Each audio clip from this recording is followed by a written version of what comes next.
Hi girls, hope you all had a really great week. Thank you so much for stopping by and hanging out.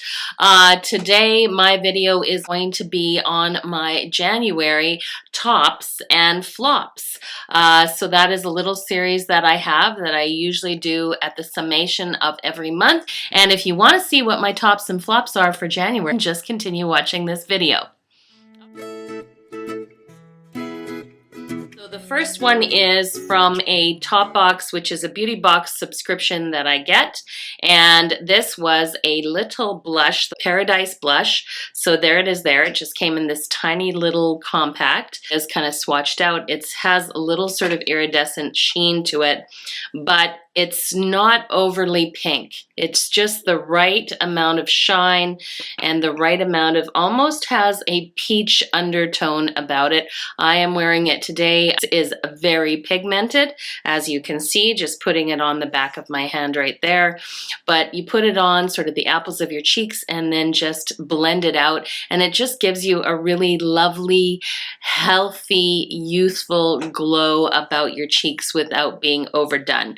And that is why it is definitely one of my tops for January. So the next one came out of the Smashbox neon kit, and it was a sample size of their Smashbox LA Lights. It is their blendable lip and cheek highlighting stick in the color Hollywood and Highlight. This is the base color, which basically matches the highlight.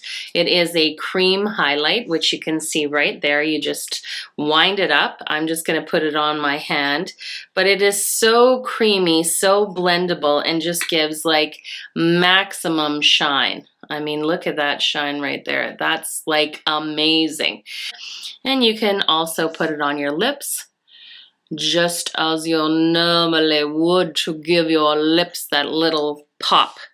So anyways, I'm really loving this. Yeah, Smashbox, and it is the LA Lights Blendable Lip and Cheek Highlight. Loving it. So no booze, don't judge me for the next two products that I have. Yes, you're going to hear me say it. I've never bought them before. I've never used them. I'm not a virgin to MAC lipsticks. Oh no, in fact, I'm a huge MAC fan. It is the MAC lipstick in matte Whirl. Yes, you heard me say it. Whirl, whirl, whirl. I know. Everybody heard about Whirl, and then Kylie Jenner made it really super popular, and then nobody could buy Whirl for a while. And then I was one of those people. I was like, well, it looks good on her lips, so then it has to look good on my lips. Except here's the thing. We're totally different sort of skin tones. So when I went to the store to look at it, I was like, yep, it's the perfect color for me. And then I swatched it out, which I will do for you right here. And I was like, damn, that is really, really dark, like way too dark for me. So I thought. So I just walked away. I'm like, okay, that's a lesson learned. It's still one of those lipsticks that you see popping up all the time, and I still think that looks amazing. It looks different on different skin tones. So instead of just swatching it out, I thought, I'm going to buy it. I'm going to bring it home, because maybe the color that's on the back of my hand is not going to quite look the same when it mixes with the pinkish tones of my lips. And boy, was I right. If you follow my Instagram feed, I did the whole lip and lip liner all with the lip pencil Whirl and the matte Whirl MAC lipstick, and it looked amazing. And now I'm like everybody else. I'm addicted to Whirl. It just is in my wheelhouse of colors. But yet when you look at it right there, I mean, I just, it looks brown to me, but when you put it on your lips, girl, it looks unbelievable. So I am loving that. And the other one, because of course you can't just buy one lipstick when you're at MAC, cream in your coffee, which is what I do be having every morning. And again, it looks very similar, but it is not. I'm going to swatch that right beside the Whirl. And again, there it is right there. You will see it's very different. First of all, it is not a matte lipstick. You can see it has a little bit of sheen to it. And it has a more of a mauve-y, pinkish tone or hue to it. Again, definitely in my wheelhouse. These are definitely my colors that I gravitate towards when I go for a lipstick. And there's something about the MAC cream sheen lipsticks when you put them on, especially if you're a matte lipstick fan like myself, and they just feel so moisturizing and so luxurious on the lips. And I am absolutely loving them. They are definite favorites for January. All right, and the last favorite for January is not even makeup. That's right, you heard me. It's not even makeup. It is this amazing little sponge that I found, and it is made by L'Oreal. There it is right there, this beautiful little sponge. This is the L'Oreal Blend Artist Infallible Concealer Blender. So it is basically exactly like the Beauty Blender, but it is blue and it is meant for your concealer. So it comes in this little container. I use mine and I've washed it, so I am drying it out. It is this lovely little shape to it, as you can see, a very nice, very soft, you know, foam, just like the Beauty Blenders, but it has that flat edge to it right here. It is so perfect, girls, for getting in there and blending out your concealer under your eyes, that since I purchased it, I have been using it every single day, just like my Beauty Blender when I first started using that, and now I can't put my makeup on without my Beauty Blender. This, you've got to go get yourself this. L'Oreal's Infallible Concealer Blender. This is definitely a tops for me for January. Okay, so let's just get to some of the products that were a little disappointing. And seeing as we ended on a good note with the concealer sponge from L'Oreal Infallible, I'm going to talk about my new Beauty Blender.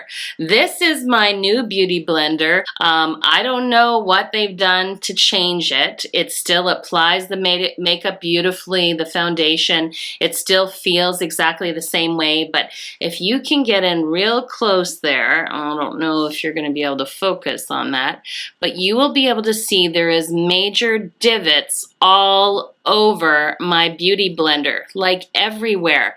There is rips in my Beauty Blender. You see that rip right there? And I have been cleaning it the same way I've been cleaning all my other Beauty Blenders, with the Beauty Blender Solid Cleanser. And there's divots and holes all over it. So I don't know if it's just a one-off. You'll have to leave a comment down below if you have a Nude Beauty Blender and yours is literally falling apart.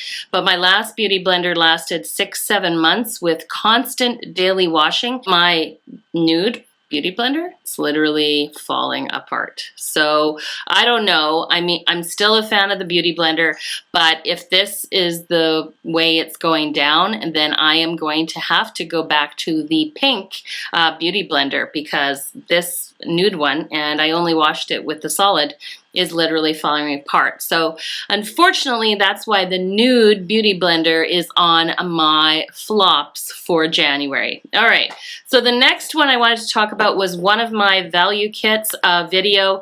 Again, I can put a link to it up top, but it came with the Living Proof Perfect Hair Day Kit. That was $29 that I got at Sephora, and you have the shampoo and the conditioner, which I absolutely love, and I was so excited to try the Living Proof. This is the Living Proof a dry shampoo. It was the full size. I've heard lots of great reviews about it.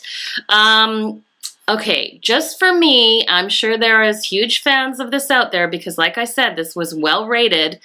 I have it in my hair today, and first of all, I think my hair is like I don't know, crazy. It's like, I don't know, I'm having a Blondie moment, you know, like literally the singer Blondie, where it's kind of all over the place.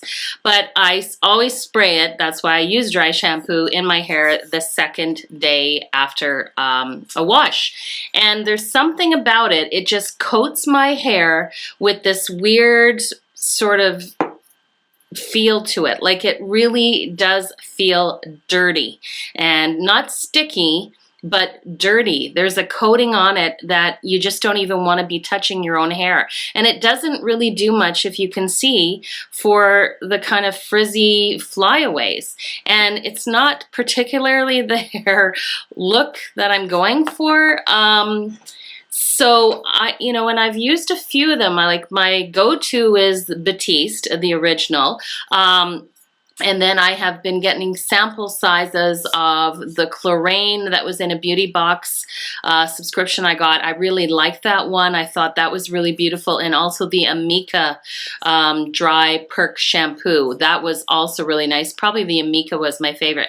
But unfortunately, the way this makes my hair feel, I'm going to have to put the Living Proof Perfect Hair Day Shampoo on my flops for January. Because for me, I just don't like the feel. It just feels like there's a coating on my hair. And as you can see, it's leaving my hair a very, very shagadelic and frizzy all over. All right, the next one, the last flop for January, is also controversial because this is a top rated product. This is in my last beauty box top box subscription, and it is the uber popular Seche Vite top coat sample that I got. And I was super excited because, again, I was like, yes, this is supposed to go on after you do your base coat and your nail polish, and then you put the Seche Vite top coat on it, and it's supposed to bond with the base coat and just create a seamless high gloss kind of shield almost to your nails, almost like a shellac or gel nails would give you. So I did my nails with the base coat, not with a Seche Vite base coat, but a base coat and then nail polish and then the Seche Vite top coat. And then I went to work at the hospital, which is my job, and I'm like, this will be the true test because I am brutal with my nails, and I was like, if it can last a weekend at the hospital, then that is the top coat for me. Even last 24 hours. And on top of that, my nails that were growing, I always keep them reasonably short, but they were growing and they were getting to a nice shape. After the nail polish chipped, I took it off. And I don't know what happened, but my nails started literally peeling off in layers. I don't know if I'm allergic to something in Seche Vite, or I don't know what it was, but it was horrendous. And so now I've cut my nails back down, and I'm just moisturizing the cuticles and then keeping them healthy and trying to get them back to a nice length that will work for work. And so because of my experience at work, that is why the Seche Vite top coat for me is a flops for January, and I will not be repurchasing it.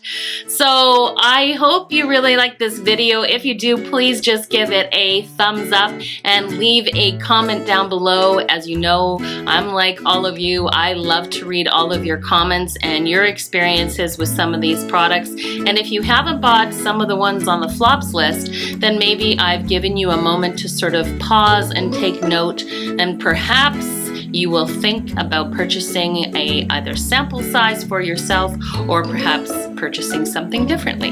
I don't really know. Either way, I hope you found this of value to you, and thank you so much, you guys, for hanging out and just wanting to chat about makeup as always.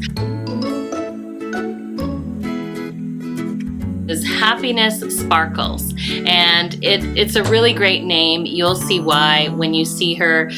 She loves to do lots of chit chats, and she's been starting to do some lookbooks, and she is a huge Dooney and Bourke handbag fanatic, and you can't fault a girl who is all of those things plus blonde plus a Canadian who's addicted to handbags. She is amazing. I will put a link down to her channel so you can go check her out too. She is a small YouTuber and an absolute sweetheart. She will just, you know, draw you in when you watch her videos, and then you will feel like you're lifetime friends, just like I do. She is absolutely the sweetest person out there, and it really, her beauty just comes from inside of her heart out.